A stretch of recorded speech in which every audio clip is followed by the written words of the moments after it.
Hi everyone. Today was the day again. I had my Mickeybutton mix up. I was very nervous again.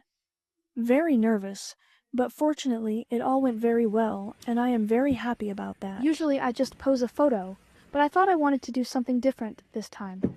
I want to show you and explain how that actually works. And then I just told it once and then, yes, maybe you will understand it a little better. And I can explain it very easily, because I always have a Mickey at home. I always have a spare Mickey, and I still have a Mickey. And this Mickey is an old Mickey. It is no longer dated, so I am no longer allowed to use it. But I always keep it at home, just purely so that I can always explain it to people. Suppose someone has questions at home, or suppose I want to make a video, I can always do that. And here's my Mickeybutton. Now you can really see what's going on in my belly. This whole snake is in my belly, and this Mickey is on my skin.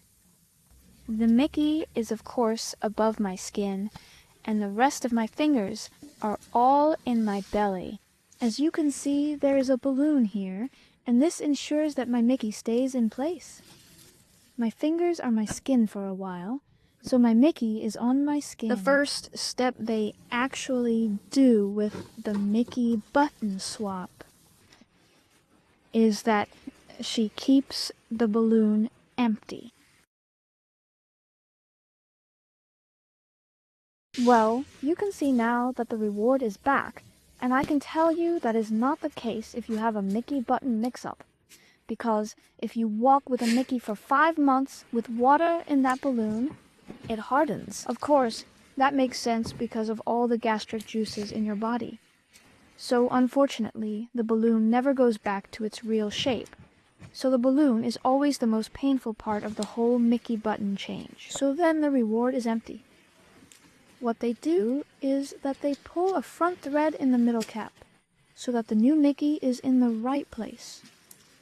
So when the guide wire is in, some lubricant is applied to the skin so that it is all a little smoother, making it less stiff to take out.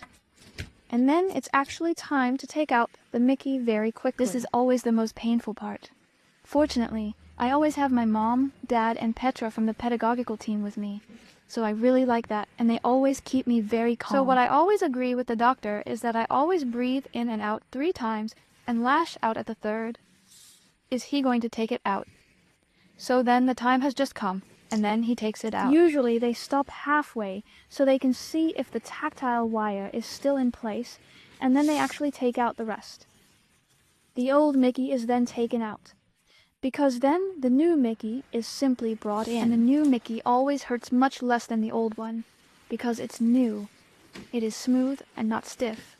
This time it is the other way around, because instead of starting here, they are now starting here. They insert this, they wait for half of it again, to see if the Mickey is going in the right direction, and then they insert the rest of the Mickey.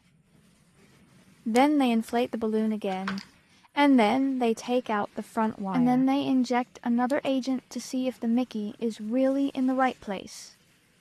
In the photo, the drug always turns black, so they can look very easily, and then you are done. And then you can just go home. So that's actually a bit of a short explanation of how it works. I'll also show you my new Mickey. She's completely white again. It's completely clean again. So I'm very happy with it. Well, here you see it is still a bit red around it. But that is, of course, also because the skin reacts naturally to it. But as you can see, it's completely clean. It's all white. So I'm very happy with that.